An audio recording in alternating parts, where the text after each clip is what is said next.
Hi, today I want to do a video about my diabetes story.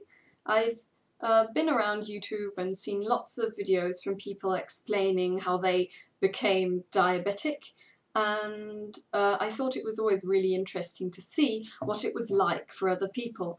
So this video is about how I was diagnosed with diabetes. Now the whole story actually stretches over a period of a year because that is the time it took for my treatment to get sorted out, but I'll try and go through it fairly quickly and just point out the important bits. Everything started when I went to uni to study speech therapy, and since I would be working with patients I had to go to a special medical checkup in the university clinic. And that's where they then found out that my sugar wasn't in the normal healthy range. I got a letter saying that I should see a doctor because of my blood sugar, but I didn't really take it seriously at that time because I wasn't feeling bad and I'd had breakfast before going to the checkup, so I thought naturally my sugar will be a bit higher than it normally is. Anyway, I think I waited about 2 or 3 months until I actually went to my GP. I went there because of a cold and took the letter with me saying that my blood sugar was a bit too high, so my doctor did another blood test. I went back home and assumed that they'd phone me if they found anything out about this, which they didn't do, so I sort of felt I'm on the safe side. It was only later on that I went to the doctors again for some different reason, and the doctor told me about my sugar being too high and everything, and I'm not sure now whether it was that same visit he actually told me that I'd probably got diabetes or whether he took another blood test then. I can't recall. I can just remember at some point sitting in my doctor's office and him telling me, look, it seems like you've got type 1 diabetes and that it's slowly developing. But in fact I wasn't really shocked at this because I'd had the thought on the back of my mind for quite a while now that there might be something wrong and that I might be diabetic. And my grandma was diabetic as well, so it wasn't a real shock for me. But obviously I wasn't prepared for the full reality of it, so I can remember that I was leaving the doctor's office and I had tears in my eyes and the doctor said to me, "Look, I'm so sorry," and I said, "You can't help it." That's what I can remember. And me going home afterwards thinking, "You've got diabetes? This is kind of scary. What are you going to do?" And the really odd thing about all this was that I wasn't given a glucose meter, I wasn't given any insulin or other medication. All I think I got was a sort of a diet plan for a low-carb diet. My doctor had said, do this low-carb diet for 10 days, really stick to it for 10 days and then come back and we'll see what we'll do next. And this diet was pretty mean, I can tell you. It was really not very nice. I could hardly eat any bread. I don't think I could eat potatoes. I think I was actually avoiding rice in between as well. Instead, I was supposed to eat a lot of fat, and obviously I couldn't have like sweet muesli stuff for breakfast, so at some point I asked my doctor, what on earth am I going to eat for breakfast? And he said to me, take an avocado and sprinkle some lemon juice on it. It tastes great. And I was sitting there thinking, okay, my life is over. I really enjoy eating. I don't look like it, but I really do. And I wasn't enjoying my food at all in those 10 days. But anyway, I came back to this doctor after 10 days and he said, look, I'd like to send you to a specialist, a diabetologist. And that was me thinking, yes, good idea you've come up with. Why did it take so long? But by this time the holidays had started and I went back to visit my parents and went to a diabetologist there. One of the first things they did was tell me to stop the diet I was on at once. They said that's the kind of thing they did with people 100 years ago when there wasn't any insulin treatment. Brilliant! I was on a 100-year-old diet. Why? Anyway, I left the doctor's office with my glucose meter and with the instruction to eat normally and measure my blood sugar, because they wanted to see what my blood sugar did if I ate the usual things I normally eat. So that's what we did, and I can recall that my sugar went up to 316 after breakfast. I don't think that is really high for people who've just been diagnosed and who aren't having any treatment, but it was high enough for them to realise that they had to give me some medication. And in the meantime, the doctor had voiced his suspicion that I wasn't in fact a slowly developing type 1, but that I might have a different kind of diabetes. So at first they just put me on tablets called Repaglinide, I don't know how to pronounce it in English, and these tablets work pretty well. So the doctor said, look, we can do a blood test and send it to a special laboratory and then they'll find out what kind of diabetes you have. So that's what we did, and they found out that I didn't have type 1 diabetes. I've got MODY diabetes. That means maturity onset diabetes of the young, and it's a sort of diabetes that hasn't got anything to do with the immune system, but that results from gene mutation. So by this time I'd got used to the concept of having diabetes, but it was still scary, having to measure my blood sugar and to take tablets and having to count my carbs. I can remember that in the doctor's office when they showed me how to measure my blood sugar, it seemed really easy, and then when I got home I was sitting there with my Lancet thinking, have you done everything right? Have you done everything right? Is this going to work? Which finger am I going to prick? Thinking, well, looking back now it seems ridiculous, but at that time it was really hard for me.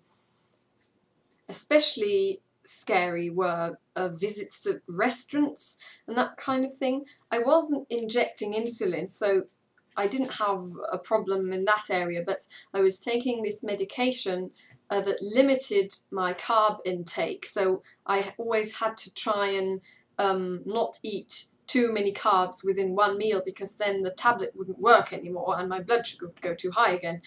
And I can remember going and having sushi with my mum, and I was sitting there thinking, I'm not sure this is a good idea, and my mum said, oh, there's hardly any rice in there, it can't really hurt you. And in the end my blood sugar was really high, and we talked to someone who said, well, yeah, sushi has got loads of carbs, so there we are.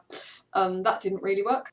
But in general, my sugar was really good on this medication, and I went back to uni, looked for a new doctor in the town where I live, and then my blood sugar started to get worse again, and these tablets didn't seem to be working anymore. So I went to my new diabetologist and said, look, my blood sugar isn't good, I'm over 200 after every meal, something's not working right. And again, this was a doctor who surprised me. I mean, I had my little book where I'd written down all my measurements, and he had it in front of him. It said my sugar was too high, but he didn't really react to me being worried at all. He just made vague sort of comments like, well, you might have to take insulin eventually, and that didn't really help at all. In the end, I really had to kick his butt for him to actually prescribe me insulin. I managed it though. In the end, I managed to get him to prescribe me some. This was also a very odd doctor's visit. I went there, I got a pen and like 4 needles. It was 4 or 6 maybe, and they roughly told me how to inject and sent me home again. They didn't actually make me inject in the office. They didn't ask me whether I have a problem with needles. They didn't really show it to me. So that was weird. Luckily enough, I'm not particularly scared of needles, and I'd watched a lot of YouTube videos and read a lot about how to inject and everything, so I was fine. But I can remember being furious at these people for not actually explaining it properly. And apart from that, the doctor told me to just eat what I wanted, and always inject 4 units of insulin. And I sort of thought, this can't be right. I think I'm supposed to adjust my insulin to my carb intake. So I got my pen, and I've never been to that doctor's practice since.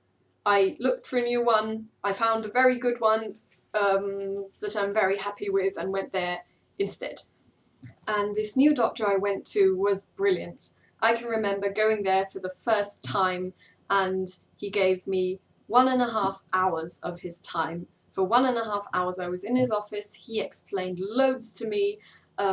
He asked me lots of questions. I could ask him loads of questions. He explained exactly how to inject, that I had to inject different amounts depending on the time of day and depending on my carb intake. And to tell you the truth, I was over the moon. I was thinking, this is going to work. Finally, this is going to work and I'll be okay. Sadly enough, it didn't work for a very long time. At first my measurements were good, but then they started hovering around 140. They didn't really rise much, they didn't come down much, they just stayed there, which obviously isn't a very high blood sugar, but in general it's not healthy to stay hovering around 140 all the time. And so my doctor put me on different medication. I tried out different things that you normally take if you're type 2 diabetic, but they all didn't really work very well. One of them actually made me feel ill, so in the end I was put on basal insulin or base insulin. I don't know what it's called. Long-acting insulin, really. So now I inject this long-acting insulin before bedtime, and that lasts. That's fine. I don't need any more. I only need 2 bolus for my meals, and that's really good. So that's my diabetes story, the most important bits. There are a few funny bits in between. For instance, when I went to this doctor's practice that I'm still at now, I can remember going in there thinking, this looks like an old lady's flat. It didn't look like a doctor's office, and it smelt like a hairdresser's, and the woman at the reception was chewing gum and listening to loud rock music. It was really odd, but the people there are really nice and they know what they're talking about, so I'm really, really happy there. Another funny incident was when I was at a special course for diabetics, and I was the only young person there. All the other people had type 2, so I didn't really fit in, and the person doing the course was trying to sort of tell me the kind of things that I needed to know, like how to count carbs and stuff, whilst telling the other people that they should eat more wholemeal bread and less bacon, basically. And I can remember this man sitting next to me and saying, "What? Jelly babies have got a lot of sugar, but you could eat like a whole packet of them." I was sitting there thinking, sorry, I mean, you're very nice, but I'm not really surprised that you got type 2 diabetes. Thinking back, I'm glad that I didn't have any traumatic experiences. I didn't have to go to hospital. My A1C at diagnosis was 7 point something, so I wasn't feeling awful. All that happened was me going to the loo a lot and having bad eyesight, but I think people can live with that. So that was my diabetes story. If you have any questions or any other interesting comment, just write down below. Bye bye!